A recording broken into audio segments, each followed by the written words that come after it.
Back to the high bank, straight out of the off weekend, the NASCAR Cup Series heads to Talladega Super Speedway, the largest oval on the schedule. I am now joined by Ryan Stevens, wintherace.info. A lot of interesting data and analytics heading into the third, drafting race of the season, but there's nothing quite like Talladega, Ryan, right? I mean, when I look at the basic numbers, it seems like Team Penske should have won every Super Speedway race in the next-gen era, but they haven't. They've led the most laps. I mean, they led 125 out of 200 laps in the Daytona 500, but not a single one of their cars finished in the top five. Super Speedway racing is unpredictable, Ryan. We know that, but is Talladega somehow even harder to predict?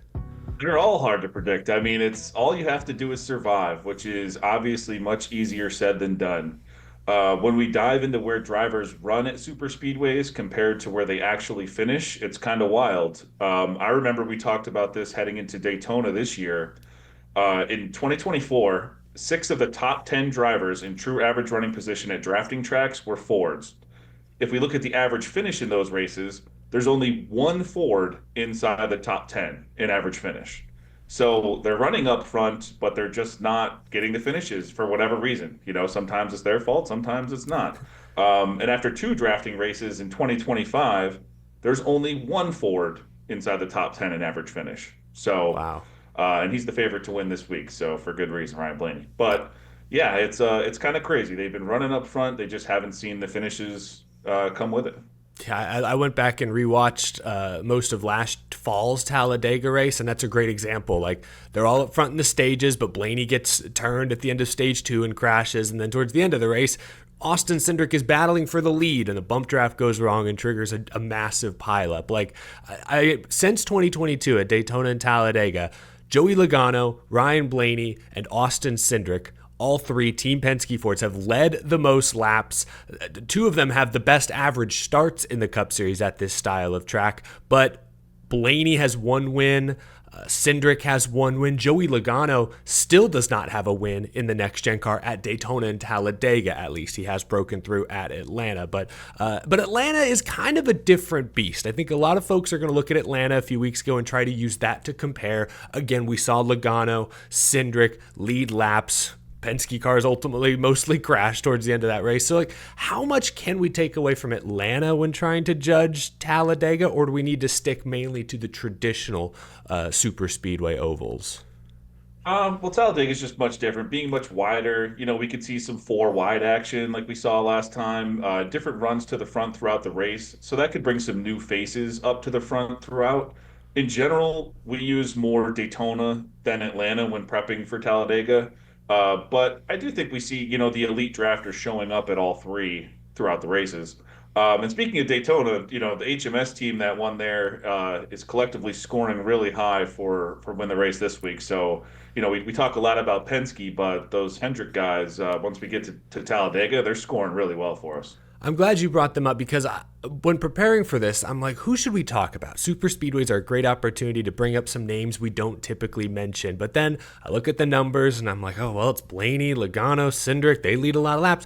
And then William Byron for Team Hendrick has more next-gen super speedway wins than anyone. I mean, he's the back-to-back Daytona 500 champion, won at Daytona just a few weeks ago. So I feel like William Byron, we consider him lucky often, but maybe he deserves more credit than he's being given. What do the numbers say, Ryan?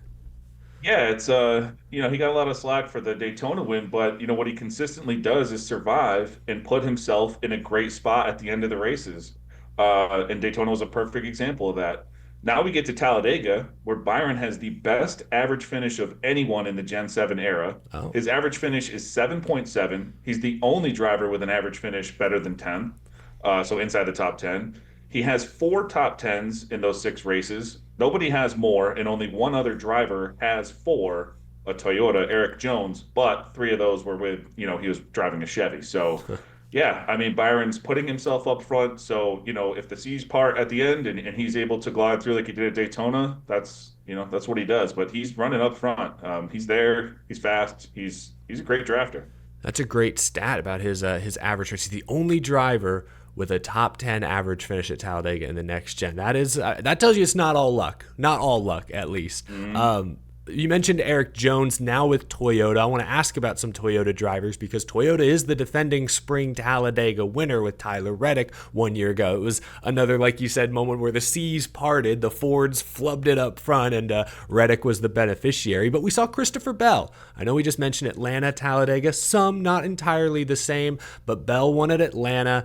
We've seen Toyota, they ran really well. I mean, Eric Jones should have probably won his dual race at Daytona if the caution comes out when it should or shouldn't have.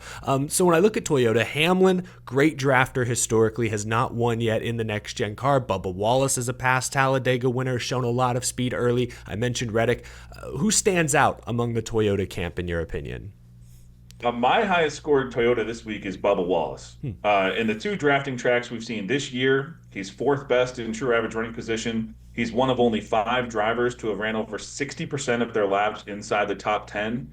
And while his finishes haven't been great here at Talladega, he's led laps in 6 of his 8 Talladega races as a member of 2311. And he just needs to survive long enough to put his name in the mix at the end, and I think he can get it done. He had a top 10 here last time out. I mean, he can do it, and then this year he shows up and he's running up front. So same type profile as William Byron, I guess I'd say, to start this season drafting. I think he's definitely live this weekend.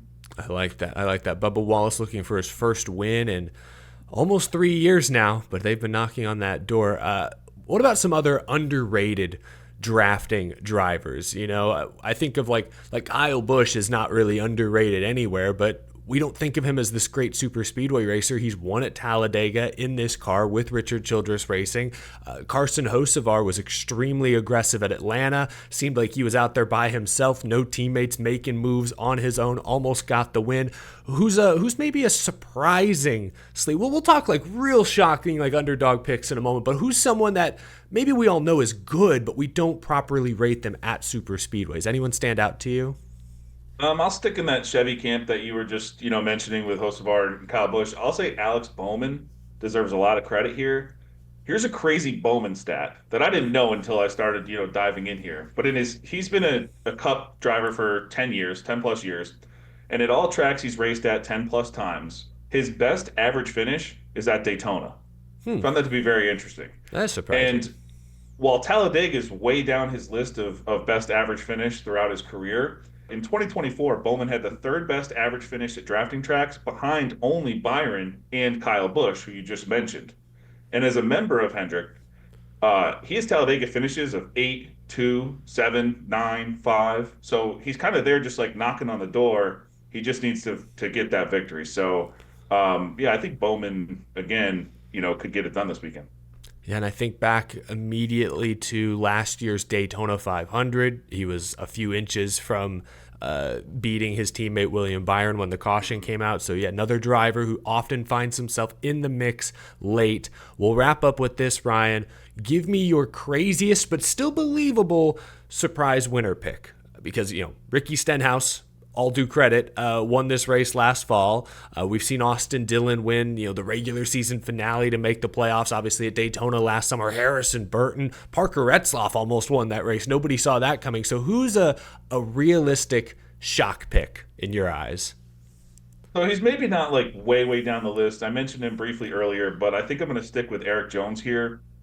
He's like 50 to 1 or so, or 45 to 1 in most books. So decent long shot here. But like we talked about with Byron, you just need to put yourself in good position toward the end of these races. And his Gen 7 finishes in the 5 Talladega races he's finished 6, 6, 6, 26, 5. So, I mean, that's 4 top 6 finishes there out of the 6 Gen 7 races at Talladega. He's won at Daytona before. And then another kind of just fun stat here, in the 6 Gen 7 races at Talladega, 6 different teams have won. They had Hendrick, JTG, Trackhouse, 2311, Penske, RCR. It'd be cool if Legacy made it, 7 different teams winning 7 different Gen 7 Talladega races. And then another fun fact, only 2 drivers have top 10 finishes in both drafting races this year. Ryan Blaney, who I mentioned earlier, but Legacy teammate John Hunter Nemechek, which I just thought was interesting. Not like he's really running up front and you would expect him to win, but if he's finishing top 10, he's toward the front at the end of these races. So if a bunch of different things go this way, I mean, maybe we see a Legacy car win this weekend. It'd be kind of fun.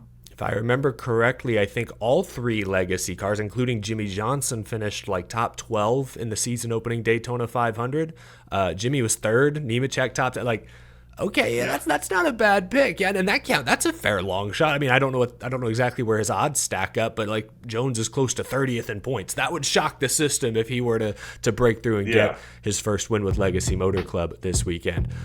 Ryan, great stuff as always. It's always so challenging to talk super speedways, especially in this current era of Cup Series racing. It's just so hard to predict. There'll be fuel mileage racing in the stages. We know that. So difficult to predict, but I think you did a fantastic job bringing some hard-hitting underneath data there. Ryan, you can find more of his work at wintherace.info. Be sure to check it out. Ryan, thank you so much for being on the show this morning. We'll talk to you again very soon, man. Have a great weekend. Thank you. Appreciate it. Everyone enjoy Talladega.